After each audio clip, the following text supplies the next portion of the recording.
24 ঘন্টার আলটিমেটাম, কঠোর হুঁশিয়ারি আন্দোলনকারীদের। গ্রেফতার ও গুম হওয়া ব্যক্তিদের আগামী 24 ঘন্টার মধ্যে মুক্তি দিতে হবে এবং শিক্ষার্থীদের বিরুদ্ধে করা মামলা তুলে নিতে সরকারকে একদিনের আলটিমেটাম দিয়েছে বৈষম্য বিরোধী ছাত্র আন্দোলনের নেতারা। পাশাপাশি মন্ত্রী থেকে শুরু করে কনস্টেবল পর্যন্ত যারা সহিংসতার জন্য দায়ী তাদেরকে বিচারের আওতায় আনতে হবে। বেঁধে দেওয়ার সময়ের মধ্যে দাবি না মানলে নতুন কর্মসূচি দেওয়ার হুঁশিয়ারি দেন তারা। শনিবার 27শে জুলাই রাতে অনলাইনে অনুষ্ঠিত এক সংবাদ সম্মেলনে নেতারা এই ঘোষণা দেন। সম্মেলনে আন্দোলনের সমন্বয়ক আব্দুল হান্নান মাসুদ বলেন, রোববার 28শে জুলাই জেলা উপজেলা সহ সব পর্যায়ে হেলথ ফোর্স এবং লিগ্যাল ফোর্স গঠন করা হবে। তারা সারা দেশে আহত ও নিহতদের তথ্য সংগ্রহ করবেন। এছাড়া সারা দেশে গ্রাফিতি ও দেয়াল লিখনেরও ঘোষণা দেন নেতারা। আব্দুল হান্নান মাসুদ বলেন, শিক্ষার্থীদের রাজনৈতিক পরিচয় দিয়ে গণহত্যা চালাচ্ছে সরকার। এখন পর্যন্ত ঘটে যাওয়া সব ঘটনার দায় সরকারকেই নিতে হবে।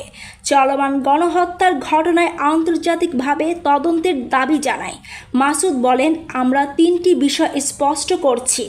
এর আগে 2018 সালে কোটা বাতিলের প্রজ্ঞাপন জারির পর সেটি 6 বছরও টেকেনি। তাই পরিপত্র খেলা বন্ধ করে স্টেক হোল্ডারদের বিশেষ করে শিক্ষার্থীদের সঙ্গে আলোচনা করে একটি স্বাধীন স্থায়ী কমিশন গঠন ও কমিশনের সুপারিশ অনুযায়ী আইন পাশ করতে হবে।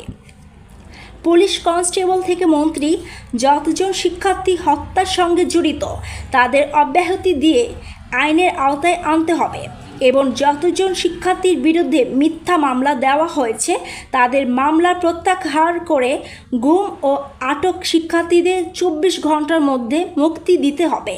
তা না হলে বাংলা ব্লকেডের চেয়েও কঠোর কর্মসূচি ঘোষণা করা হবে। নেতারা বলেন, দাবি না মানলে আরও কঠিন কর্মসূচি দেয়া হবে।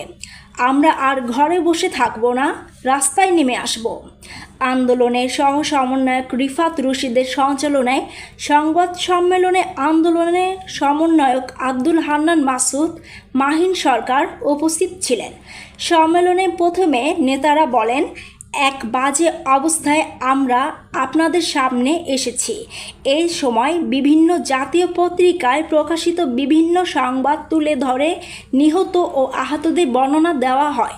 প্রধানমন্ত্রী র্যাব হেলিকপ্টার দিয়ে পানি দিয়ে আগুন নিভিয়েছে বক্তব্য প্রত্যাখ্যান করেন নেতারা। তারা প্রশ্ন রেখে বলেন, রাজপথে ছাত্রলীগের যেসব নেতাকর্মী শিক্ষার্থীদের উপর আক্রমণ করেছে তাদের কি গ্রেফতার করা হয়েছে? কোটা সংস্কার আন্দোলনে এক দফা বাস্তবায়ন হয়নি দাবি করে বিশ্ববাসীর কাছে গণহত্যার বিচার দাবি করেছে বৈষম্য বিরোধী ছাত্র আন্দোলন। এ সময় আন্দোলনের প্রেক্ষাপট তুলে ধরেন বৈষম্য বিরোধী ছাত্র আন্দোলনের সমন্বয়ক মাহিন সরকার। তিনি বলেন, 11 থেকে 12 দিন আমরা শান্তিপূর্ণ আন্দোলন করেছি, কিন্তু চীন সফর থেকে এসে প্রধানমন্ত্রীর দেওয়া একটি বক্তব্যকে কেন্দ্র করে শিক্ষার্থীরা প্রতিক্রিয়া জানান।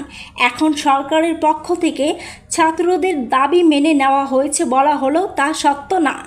আমরা এই খনি সরকারের সঙ্গে আলোচনায় বসতে রাজি না। আমাদের প্রতিরোধ জারি থাকবে। আমাদের সঙ্গে সাধারণ মানুষও যোগ দিয়েছেন।